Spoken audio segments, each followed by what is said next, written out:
Hello बच्चों। आज हम अपने मैनेजमेंट के टॉपिक में नेचर ऑफ मैनेजमेंट को समझेंगे। बच्चे, मैनेजमेंट को हम यहाँ अप्लाई करेंगे साइंस के साथ, प्रोफेशन के साथ और आर्ट के साथ। हम प्रोफेशन को भी अलग से पढ़ेंगे, साइंस को भी अलग से पढ़ेंगे, आर्ट्स को भी अलग से पढ़ेंगे। फिर उनको पढ़ने के बाद कि एक्चुअल में प्रोफेशन क्या है, एक्चुअल में साइंस क्या है, एक्चुअल में आर्ट्स क्या है, फिर देन उसको समझने के बाद we will apply it with management. फिर हम चेक करेंगे कि क्या एक्चुअल में जो साइंस है क्या मैनेजमेंट सेटिस्फाई करता है एज अ साइंस, वैसे ही क्या मैनेजमेंट सेटिस्फाई करता है एज अ प्रोफेशन, वैसे ही क्या मैनेजमेंट सेटिस्फाई करता है as an arts. So let's begin. तो nature of management as a science.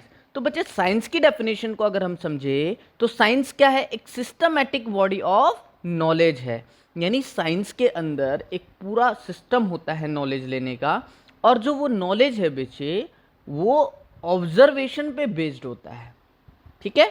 यानी सर, हम जो साइंस में कोई भी प्रिंसिपल, कोई भी थ्योरी को डेवलप करते हैं, first we have to observe it. हम कुछ सोचते होंगे, ऑब्जर्व करते होंगे, फिर उस ऑब्जर्वेशन पे हमने कुछ देखा होगा, उस ऑब्जर्वेशन के आधार पर, उस ऑब्जर्वेशन के बेस पर एक्सपेरिमेंट किया जाता है। और ऐसा नहीं है कि एक बार एक्सपेरिमेंट कर लिया, कामयाब हो गया, कई बार एक्सपेरिमेंट किया जाता है। तो जो एक्सपेरिमेंट होता है बच्चे ऑब्जर्वेशन के बेस पर, तो वो जो प्रिंसिपल फिर डेवलप होती है बच्चे, वो प्रिंसिपल यूनिवर्सल एप्लीकेबल होता है। आप हर जगह उसको अप्लाई कर सकते हो। In the whole world you can apply it. Okay sir, जैसे sir like Newton first law of motion, उसकी तरह आप उसको हर जगह अप्लाई कर सकते हो। तो मेन फीचर्स क्या है साइंस का, अब हम ये समझते हैं कि साइंस का जो मेन फीचर्स है वो क्या है। तो सबसे पहला आता है बच्चे यूनिवर्सल एप्लीकेबल। देखो, हम क्या समझेंगे यहाँ पे, यूनिवर्सल एप्लीकेबल का मतलब क्या होता है कि ये कोई ग्रेविटेशनल फोर्स की तरह नहीं है कि जो केवल इंडिया में ही फॉर्म्ड हुआ। ठीक है? ना कि यूएसए में, ना कि यूके के अंदर। यानी जो प्रिंसिपल ऑफ साइंस है बच्चे, वो यूनिवर्सल एप्लीकेबल है, वो हर जगह अप्लाई हो रहा है। ये हमने समझा। तो पहला जो फीचर था साइंस का वो क्या है? Universal applicable. और हम ये बोल सकते हैं कि जो साइंस का पहला फीचर है यूनिवर्सल एप्लीकेबल, वो हर जगह अप्लाई होगा। तो हमें यहाँ ये चेक करना है क्या मैनेजमेंट में भी कुछ ऐसा फीचर्स है जो हर जगह अप्लाई होगा। तो हमें ये भी चेक करना है। तो हम अगर मैनेजमेंट के साथ चेक करते हैं बच्चे, तो हमें क्या पता चलता है? यस, मैनेजमेंट के पास भी ऐसा प्रिंसिपल है जो यूनिवर्सल एप्लीकेबल है। देखो बच्चे, आपको ये पता है कि मैनेजमेंट तो पहली बात ऑल परवेसिव है। यानी हर एक ऑर्गेनाइजेशन में, चाहे छोटी ऑर्गेनाइजेशन हो, बड़ी ऑर्गेनाइजेशन हो, कैसी भी ऑर्गेनाइजेशन हो, वहाँ पे मैनेजमेंट की रिक्वायरमेंट है। हर एक ऑर्गेनाइजेशन में मैनेजमेंट की रिक्वायरमेंट है। इसलिए मैं कह सकता हूं कि अगर मैनेजमेंट ऑल परवेसिव है, तो जो मैनेजमेंट का प्रिंसिपल होगा बच्चे, वो भी तो यूनिवर्सल एप्लीकेबल होगा। जैसे sir example, division of work. यानी बच्चे, मैनेजमेंट का एक प्रिंसिपल है, आप नेक्स्ट चैप्टर में पढ़ोगे प्रिंसिपल ऑफ मैनेजमेंट, उसमें आपको पता चलेगा कि पहला प्रिंसिपल है डिवीजन ऑफ वर्क। तो वो डिवीजन ऑफ वर्क क्या कहता है? कहता है कि कोई भी ऑर्गेनाइजेशन है, उसको अपने ऑर्गेनाइजेशन के काम को एम्प्लॉयज के बीच में डिवाइड कर देना चाहिए। और डिवाइड कैसे कर देना चाहिए? According to ability and capability. यानी काम को जो एम्प्लॉय जिसके लायक है, उसकी कैपेबिलिटी के अकॉर्डिंग, उसकी एबिलिटी के अकॉर्डिंग हमें उनको असाइन कर देना चाहिए।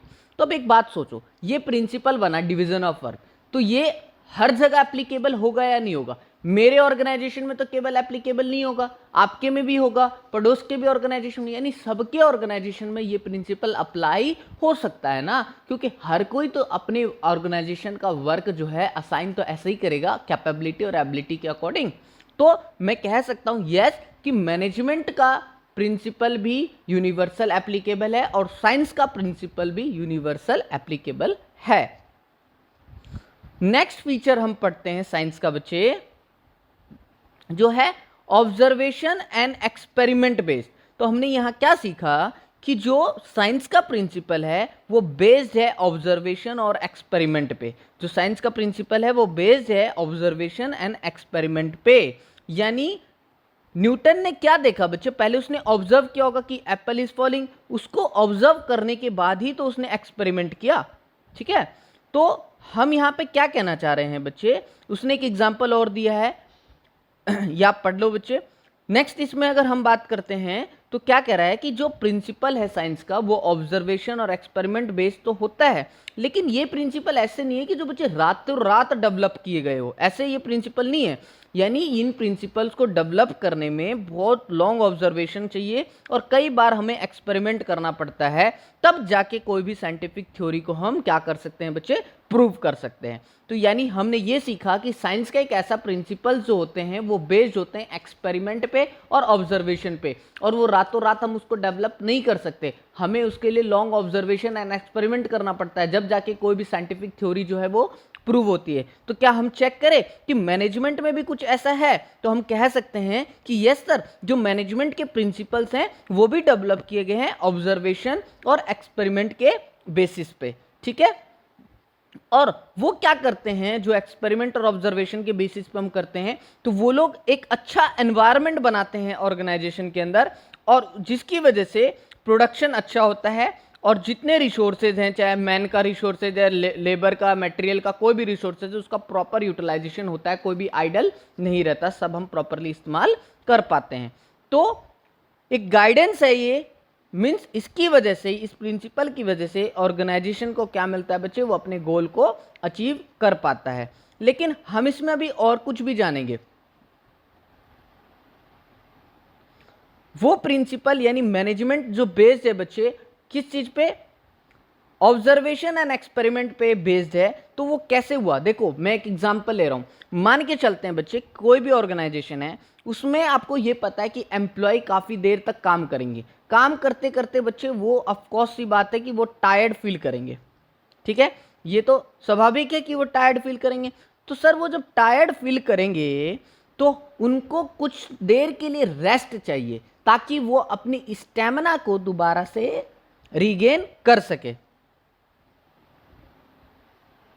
तो अपनी स्टेमिना को दोबारा से रीगेन करने के लिए उनको कुछ समय के लिए रेस्ट चाहिए। तो अब हमें सोचना तो पड़ेगा ना कि अब उनको रेस्ट देना है तो कितने ड्यूरेशन का रेस्ट दें, और रेस्ट देने के बाद फिर उनसे हमें कितने देर काम कराना है ताकि दोबारा से उनको हम उसको दोबारा से रेस्ट दें, ठीक है। तो यहां पे ये कैसे पता चलेगा बच्चे, ये जो चीज हमें पता करना है ड्यूरेशन का, तो ये ऑब्जर्वेशन के बेस पे ही तो होगा। ऑब्जर्वेशन करेंगे, बार बार हम एक्सपेरिमेंट करेंगे कि हाँ इतना देर दिया इतना देर दिया, फिर जाके एक प्रूव होता है कि हाँ एक एम्प्लॉय को या ऑर्गेनाइजेशन के अंदर हमें उतनी देर का रेस्ट देना चाहिए जो सफिशिएंट होता है उसकी स्टैमिना को दोबारा से रिगेन करने के लिए। तो now we can say that science principle is based on observation and experiment, therefore we can also say that similarly management principle also is based on experiment and observation. Clear?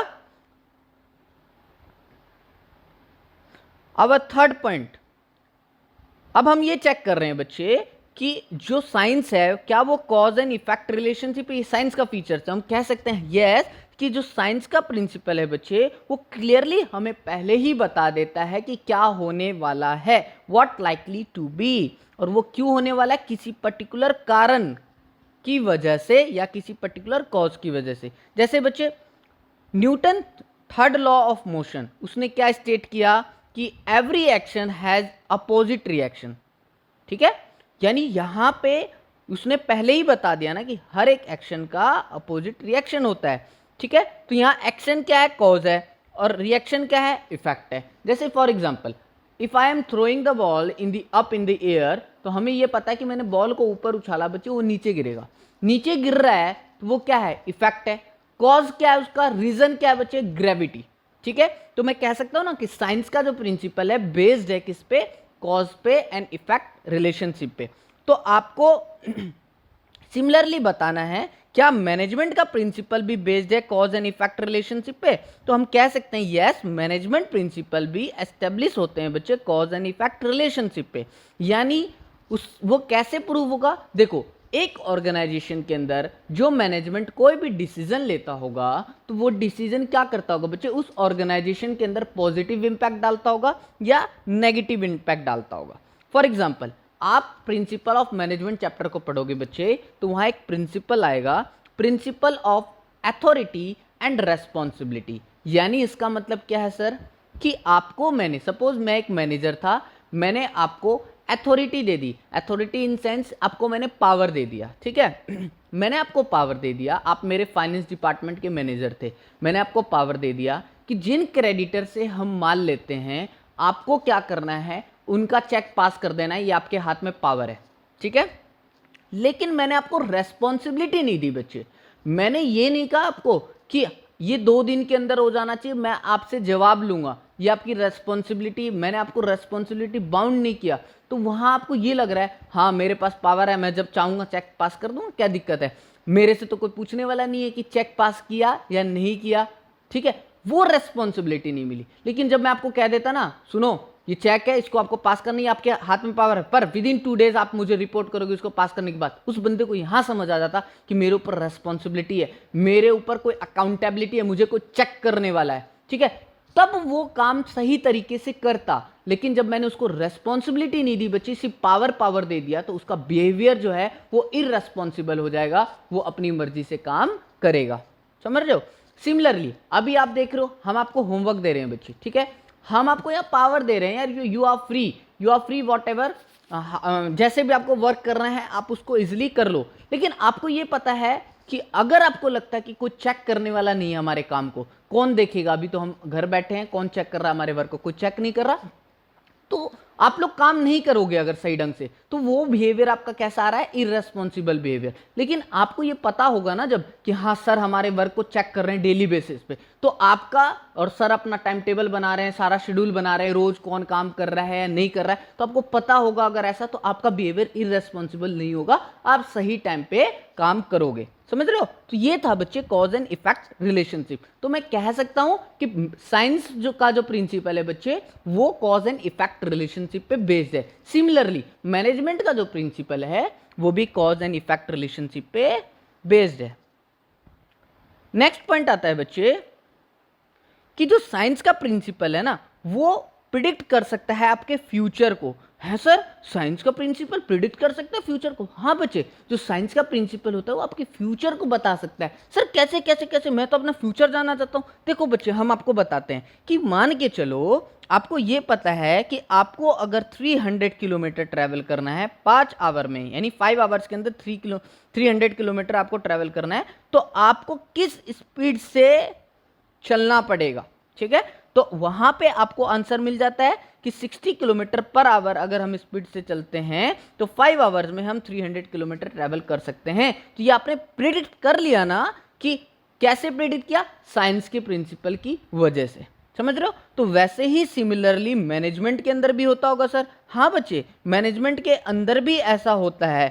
देखो management भी आपको बताता है क्या, कि ये भी आपको फ्यूचर की तरह फ्यूचर को प्रिडिक्ट करने में मदद करा है। कैसे? क्योंकि आपको पता है मैनेजमेंट का प्रिंसिपल एक्सपेरिमेंट ऑब्जर्वेशन पे बेस्ड है, इसलिए उसका भी जो रिजल्ट होगा बच्चे वो एग्जैक्ट और प्रिडिक्टेबल होगा, जिसको हम प्रिडिक्ट कर सकते हैं ऐसा होगा। जैसे सर आप अगर प्रिंसिपल ऑफ मैनेजमेंट चैप्टर पढ़ोगे बच्चे, वहां पे एक प्रिंसिपल आएगा डुअल बॉस पॉलिसी का। वो डुअल बॉस पॉलिसी का प्रिंसिपल क्या कहता है, देखो कि मान लो आप मेरे ऑर्गेनाइजेशन में एम्प्लॉय हो बच्चे, ठीक है, और आपके ऊपर ना 2 बॉस लगा दूं मैं, बॉस ए बॉस बी। आप एक पर्टिकुलर टाइम पे काम करने जा रहे हो, एक तरफ से बॉस ए आवाज दे रहा है, एक तरफ से बॉस बी आवाज दे रहा है। आप वहां कंफ्यूज हो जाओगे, आप अपने वर्क पे कंसंट्रेट नहीं कर पाओगे कि मैं बॉस ए का सुनूं या बॉस बी का सुनूं। समझ रहे हो। तो आप किसको महत्व दोगे, जो आपके लिए ज्यादा इंपॉर्टेंट होगा आप उसको महत्व दोगे। जो दूसरे पर्सन को आपने उसकी बात नहीं सुनी, आप उसके लिए इनडिसिप्लिन कहलाओगे बच्चे। तो यहां मैंने प्रिडिक्ट कर लिया ना कि अगर डुअल बॉस पॉलिसी रखते हो तो एम्प्लॉय कंफ्यूज हो सकता है, वो अपने वर्क पे कंसंट्रेट नहीं कर सकता और इनडिसिप्लिन क्रिएट होगा वहां पे। तो ये मैंने प्रिडिक्ट किया पहले से ही। क्यों? मैनेजमेंट के प्रिंसिपल के बेसिस पे। किस प्रिंसिपल के बेसिस पे? डुअल बॉस पॉलिसी के बेसिस पे। तो हमें यहां सिखाया जाता है कि एक एम्प्लॉय के बीच में एक ही बॉस होना चाहिए जो उसको गाइड करे, जो उसको डायरेक्शन प्रोवाइड करे। तो हमने यहां सीखा क्या, कि मैनेजमेंट का प्रिंसिपल भी प्रिडिक्ट कर सकता है जैसे साइंस का प्रिंसिपल प्रिडिक्ट करता है। ओके सर, तो अब हम एक कंक्लूजन ड्रॉ करते हैं कि क्या साइंस का जो प्रिंसिपल है और जो मैनेजमेंट का प्रिंसिपल है पूरी तरह से सेम है। तो हमने यहाँ कंक्लूजन क्या ड्रॉ किया बच्चे कि मैनेजमेंट एक साइंस तो है बट वो कंप्लीट साइंस नहीं है। कंप्लीट साइंस का मतलब बच्चे कि वो फुल फ्लैज साइंस नहीं है। दूसरी बात, वो परफेक्ट साइंस नहीं है। ये याद रखना, आपसे पूछा जाएगा कि प्रूफ करो कैसे वो परफेक्ट साइंस नहीं है, कंप्लीट साइंस नहीं है, फुल फ्लैश साइंस नहीं है। तो अभी जो हम पढ़ रहे हैं वो आपको रीजन बताना है। देखो उसका रीजन सबसे बड़ा क्या आता है बच्चे कि जो मैनेजमेंट है वो डील करता है किसके साथ, ह्यूमन बिहेवियर के साथ। मैनेजमेंट जो है वो डील करता है किसके साथ बच्चे, ह्यूमन बिहेवियर के साथ। और आपको पता है ह्यूमन बिहेवियर अनप्रिडिक्टेबल है। आपको ये पता होना चाहिए कि ह्यूमन बिहेवियर क्या है बच्चे, अनप्रिडिक्टेबल है। आपने इकोनॉमिक्स में पढ़ा है अच्छी तरह बच्चे कि कैसे ह्यूमन बिहेवियर को हम जानने की कोशिश करते हैं वहाँ। लेकिन आपको पता है कि जब हम ह्यूमन बिहेवियर के साथ डील कर रहे हैं तो वो अनप्रिडिक्टेबल है। हम प्रिडिक्ट नहीं कर सकते कि एक ह्यूमन बीइंग कैसे रिएक्ट करेगा अलग अलग सिचुएशन में। इवन हम ये नहीं प्रिडिक्ट कर सकते एक सिंगल ह्यूमन बीइंग कैसे रिएक्ट करेगा, समझ रहे हो, अलग अलग टाइम पे या सेम टाइम पे कैसे रिएक्ट करेगा हम नहीं प्रिडिक्ट कर सकते एग्जैक्टली। तो जब हम उसको प्रिडिक्ट नहीं कर सकते ना बच्चे, लेकिन आपको ये पता है कि जो साइंस का प्रिंसिपल है वो एग्जैक्टली प्रिडिक्ट कर सकता है, बट मैनेजमेंट का प्रिंसिपल एग्जैक्टली प्रिडिक्ट नहीं कर पा रहा। इसलिए हम इसको कह रहे हैं कि जो मैनेजमेंट है वो बिहेवियर साइंस या सॉफ्ट साइंस है, पर वो कंप्लीट साइंस या फुल फ्लैश साइंस या परफेक्ट साइंस नहीं है। ठीक है, तो ये टॉपिक हमने यहाँ पे कंक्लूड किया बच्चे। अगर आपको वीडियो पसंद आता है बच्चे तो प्लीज़ चैनल को सब्सक्राइब करें, वीडियो को लाइक करें और ज़्यादा से ज़्यादा वीडियो को शेयर करें। अपना कमेंट ज़रूर करें बच्चे कि आपने क्या सीखा, क्या लर्न किया, with your school name and your state and district name also, ताकि हमें पता चले आप लोग कहाँ कहाँ से मेरी वीडियो को देख रहे हो। Thank you.